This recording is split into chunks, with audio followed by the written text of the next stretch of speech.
చాలా మంచిది.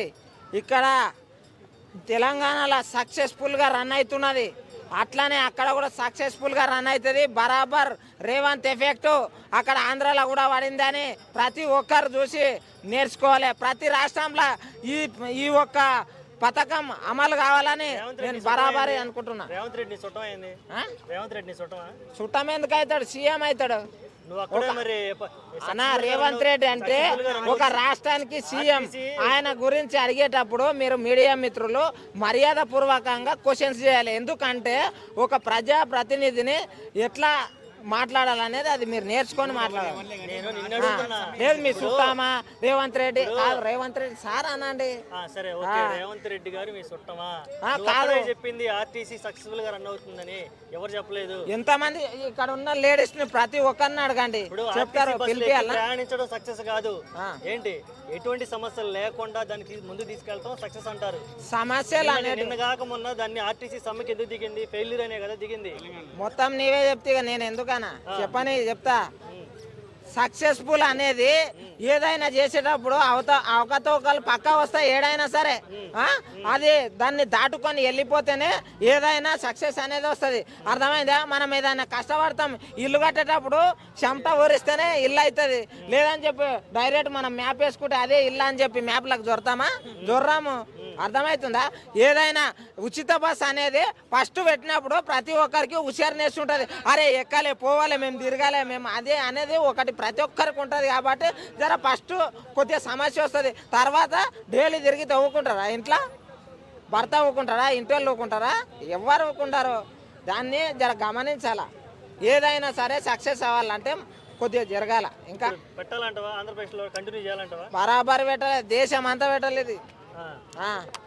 ఎందుకు మహిళల మీద అంత కోపమా, ప్రేమ నీకు? అందరి మీద ప్రేమ. ఇప్పుడు ఒక మహిళలకే పెడుతున్నారు, మరి జెంట్స్ కి ఏం పథకాలు ఉన్నట్లు ఏం చేద్దాం అంటావు? మరి అందరికి ఉన్నాయి, అవి కూడా వస్తున్నాయి. ప్రతి ఒక్కరికి ఉన్నాయి, అవి కూడా వస్తున్నాయి. ఇప్పుడు రాజీవ్ యువ వికాసం అని ఇక్కడ స్టార్ట్ అయింది. అక్కడ ఏదో వేరే పేరు ఏదో ఒకటి ఉంటుంది, అది కూడా స్టార్ట్ అవుతుంది. అక్కడ ఏంటంటే ప్రజా ప్రభుత్వాలు ఏవైనా సరే ప్రజలను వాళ్ళకి ఎక్కువ వీళ్ళకి తక్కువ అనేది లేకుండా ప్రతి ఒక్కరికి సమానంగా చేస్తుంది. అదే పరిపాలన అంటే. ఉచిత బస్సు ఇచ్చిన తర్వాత ఆటోల పరిస్థితి ఏంది? క్యాబ్ల పరిస్థితి ఏంది? మన ఫ్యామిలీల పరిస్థితి ఏంది? ఇప్పుడు ఏమిటిదంటే ఒక పథకం అనేది పెట్టినప్పుడు అమలు చేయకపోతే ప్రతిపక్షం ఊరుకోదు, ప్రజలు ఊరుకోరు. ఇది పెట్టడం కరెక్టా తప్ప మీరే చెప్పురు. ఏమంటున్నా, రెండు రాష్ట్రాల్లో ప్రాబ్లమ్స్ వచ్చింది, ఈ రాష్ట్రంలో ఆలోచించి చేయాల్సిన అవసరం ఉందే కదా అనే ప్రశ్న. ఇప్పుడు పెట్టాలా వద్దా మీరే చెప్పండి. ఇప్పుడు హామీలల్లా ఇవ్వకూడదు.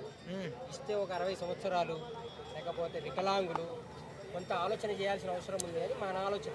ఇది ఒకటి ఏంటంటే ఒక ఆలోచన చేసి వాళ్ళు నిర్ణయం తీసుకొని ఒకటి సబ్మిట్ చేసిరు. ఏంటంటే ఇది ఒక పథకం అని చెప్పి దాన్ని అమలు చేసలేరు అనుకో, మీరే అంటారు ఇగో ఇది అమలు కనీసం ఉచిత బస్ అనేది తెలంగాణలో అమలు చేసిరు, గీడ అమలు చేయలేదా అని చెప్పి మీరే అంటారు. అనారా? కాకపోతే ఇంకొకటి చెప్తున్నా, బరాబర్ చెప్తున్నా. మెయిన్ ఇంపార్టెంట్ ఏంటంటే పథకాలు అనేటివి ఇవి అమలు చేయకపోతే తిడతారు, అమలు చేసినా తిడతారు. మరి ఇవి ఏవి లేకుండా అంటే ఒకటి అందరు ఆలోచన చేయండి. పథకాలే మాకొద్దు, ఉచిత విద్య, ఉచితంగా వైద్యము, ఇంకోటి ఉచితంగా ఏదైనా సరే మనకు కావాల్సినవి రైతులకు ఉచితంగా ఎరువులు కానీ అటువంటివి అడగండి. చేత కదా ప్రతి ఒక్కరు అడగండి. మాకు ఈ పథకాలు అన్నీ వద్దా అని చెప్పేసి ధర్నా చేయండి. అట్లయితే దేశం ఇంకా డెవలప్ అవుతుంది, ఇంకా బడ్జెట్ మిగులుతాయి, ఎంతో మందికి జాబులు వస్తాయి. ఇంకా ఇప్పుడు జాబులు ఎందుకు రావట్లేదు? ఈ పథకాల వల్లనే. ఇప్పుడు ప్రజలు అనేటోళ్ళు అందరూ పథకాలకు అలవాటు అయిపోయినరు.